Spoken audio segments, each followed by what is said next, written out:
Excuse the mess a little bit, but I do think that ideas are still worth sharing, even if the environment right now is in construction, specifically that blue wall right there.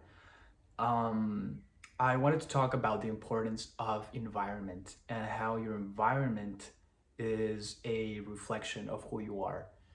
We tend to think that we don't really have a say in our environment, specifically when we think of ourselves as a victim of our circumstance. We tend to think that there's nothing we can do to actually change what is around us. If you're living with your parents, if you're not the owner of your own house, if you have to ask for permission to realize some changes in your workplace or maybe perhaps at college, you may think that you're not in complete control of your life.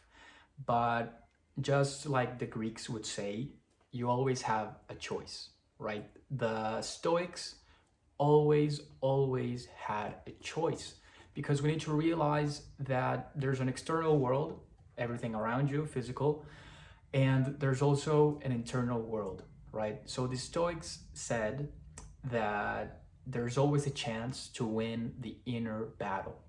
Okay, if you go out on a project, if you start a business, let's say, and it doesn't really work like you wanted it to work, you can still win.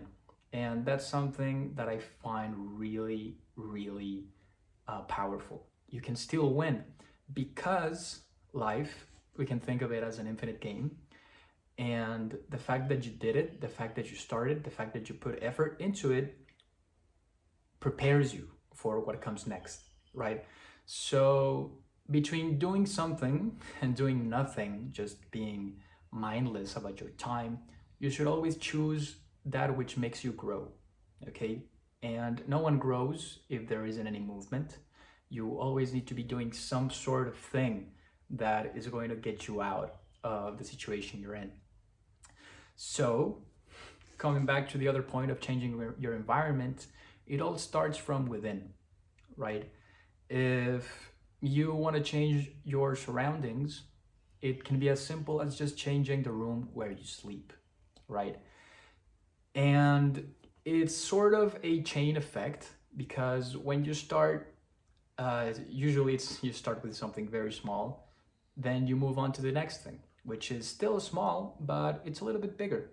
And then you move on to bigger and bigger things. And it's a vortex, kind of, that pulls you up from where you are. And it all starts with action. But even more so than action, because in the end, what is action? What propels action? Action is just a means to an end, right? To live in activity, in ceaseless activity all the time, is not very healthy and is probably not the purpose of life. The end, just like the 7 habits of highly successful people, like the first one was always start with an end in mind. And what is the end? Well, the end starts here, starts in your mind. It is an idea that you form through time, through repetition, through noticing things in your world that you know you could aspire to.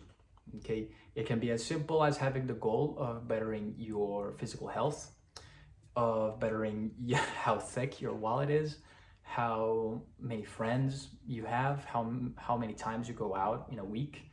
And we need to have an end in mind because activity by itself is meaningless. And there's a very big thing going on in modern days where we have a crisis of meaning. We have lost the ability to see ourselves as part of something bigger.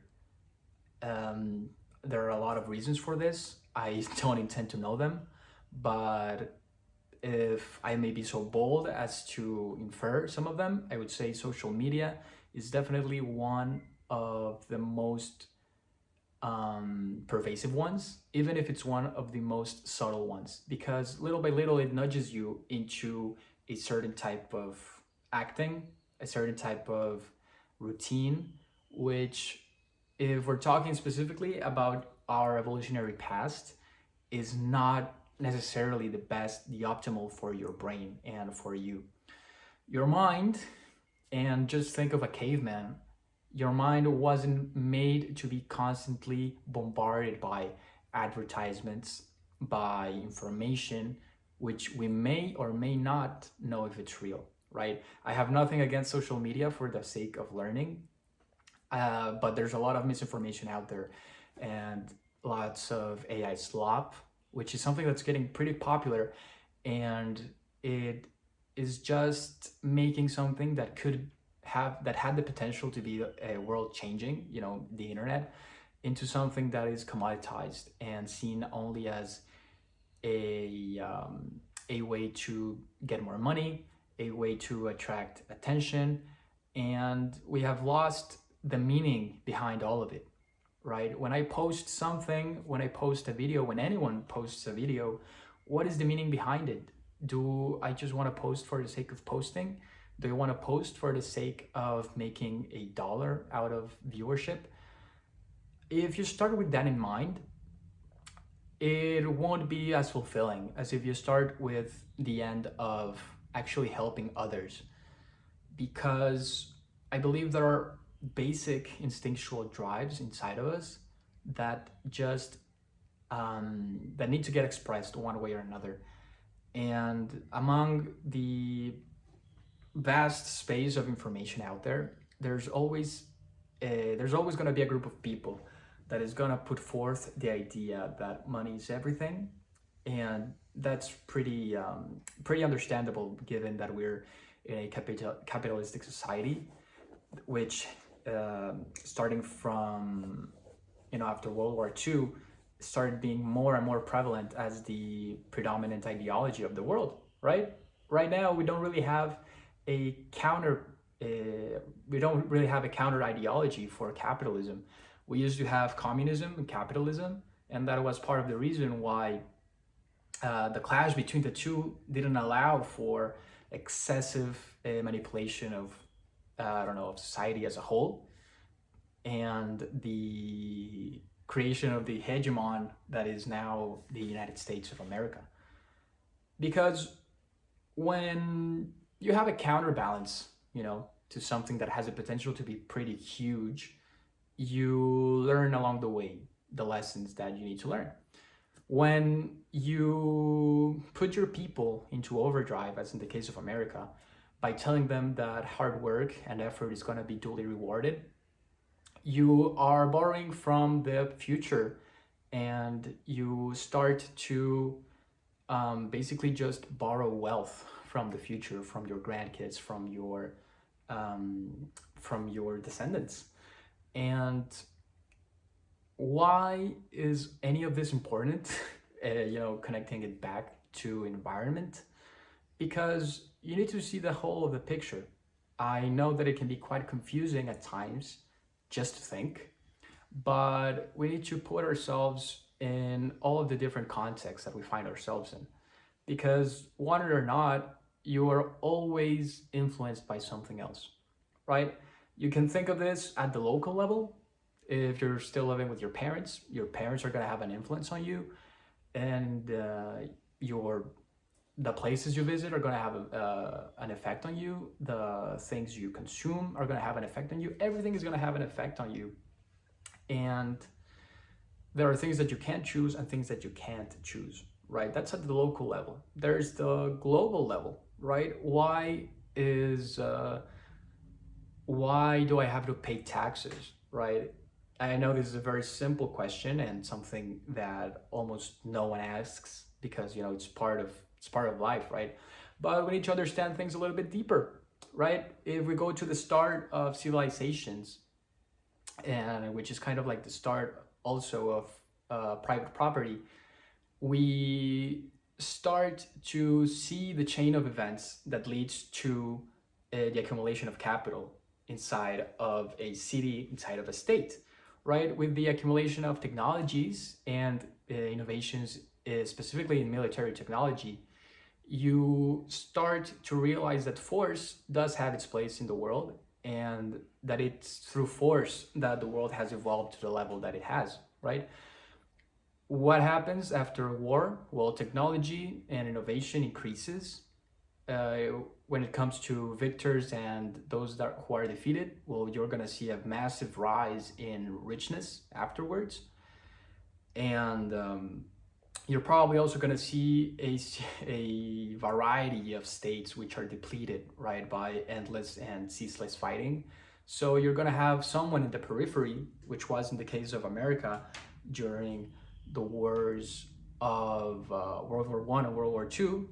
America was in the periphery. It really couldn't be attacked by any means. It had quite a key part to play as you know as you know the country that had the most naval infrastructure, and that has been the case for thousands and thousands of years, right? The central or the capital of the most powerful state in the olden days eventually gets uh, conquered by the periphery states. This happened in Mesopotamia, this happened in Egypt, this happened in Europe, in every place that you can think of, this has happened, and it's just part of the evolution of history.